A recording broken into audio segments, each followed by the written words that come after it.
How do you choose your team? Based on what? Well, I suppose honestly that it tends to be gut feel more than anything else. So when I interview somebody, my interview question is always the same. It's What do you just, ask? I said, tell me the story of your life and the decisions that you made along the way and why you made them. And then and also tell me about some of the most difficult problems you worked on and how you solved them.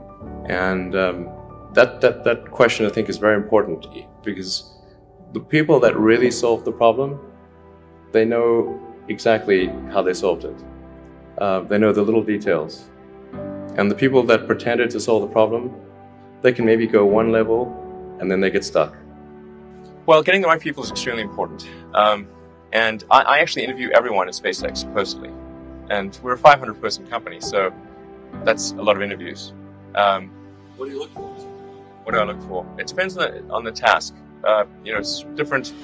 I'm not necessarily looking for someone who's has brilliant analytical ability if their job is going to be assembling hardware.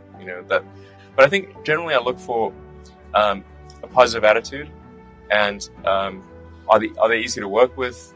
Are people going to like working with them? It's very important to like the people you work with. Otherwise, your job is going to be quite miserable.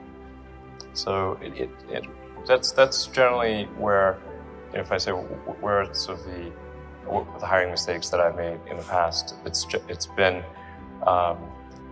just as I said, it's looking too much at their intellectual capability alone, and not on how they affect those around them.